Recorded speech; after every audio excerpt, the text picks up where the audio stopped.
ఎంసెట్ స్ట్రెస్సా? టెస్టానిక్.ai ని ట్రై చేయండి.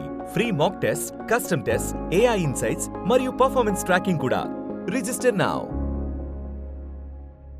Accidentally I met Rahman sir. Rahman సార్‌ని ఒక ఇంటర్వ్యూ కోసం, ఇలాంటి ఒక ఇంటర్వ్యూ కోసం రెహమాన్ సార్ బర్త్‌డే కోసం ఎళ్ళినప్పుడు, నేను చేసిన షార్ట్ ఫిల్మ్ గురించి ఎవరో చెప్పి, రెహమాన్ సార్ సిస్టర్ గారు ఇంకో ఎవరో చెప్పి, he no this guy doing music but he is also a sound engineer. నేను 'రెహమానియా' అని ఓ షో చేశా. దాన్ని ఓకే. ఒక రేడియోలో వచ్చింది. సో 6-8కి. ఆ షోకి రెహమాన్ గారి గురించి, రెహమాన్ సార్‌తో వర్క్ చేసిన వాళ్ళు అందరినీ ఇంటర్వ్యూ చేయడం, ఇలా చేసినప్పుడు one birthday, Rahman sir birthday టైంలో ఎళ్లి చూసా. అప్పుడు నేను సౌండ్ ఇంజినీర్‌గా ఉన్నానని చెప్పినప్పుడు I heard about your doing music అని ఒక వర్డ్ అందరికీ చెప్పినట్టు రెహమాన్ సార్ ఒక జస్ట్ ఎ వర్డ్ చెప్పారు. అయితే మీరు మ్యూజిక్ చేస్తున్నారా అని. అవును సార్ చేస్తున్నాను.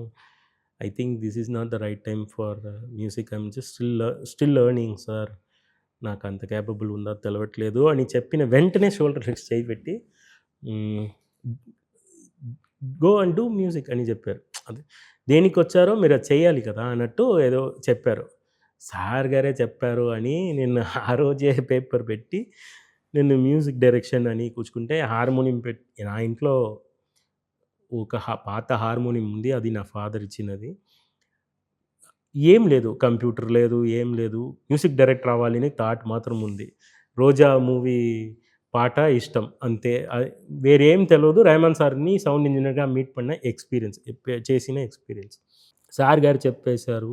నేను మ్యూజిక్ డైరెక్టర్‌ని ఆ రోజే మత్తు మైండ్‌లో ఫిక్స్ అయిపోయాను. అప్పుడు మ్యూజిక్ డైరెక్టర్ చేయాలంటే షార్ట్ ఫిల్మ్స్ చేశాము అప్పుడు చిన్న చిన్న షార్ట్ ఫిల్మ్స్. అదో హైయర్డ్ కీబోర్డ్, స్టూడియోలో ఉన్న సిస్టమ్‌ని యూజ్ చేసుకొని, ఓకే. నా దగ్గర ఓన్ సిస్టమ్ కూడా లేవు. నేను ఒక ప్లేస్‌లో వర్క్ చేసిన ఆ సిస్టమ్‌ని బారో చేసి వాళ్ళ దగ్గర ఉన్న సాఫ్ట్‌వేర్స్ యూజ్ చేసుకొని చేశా.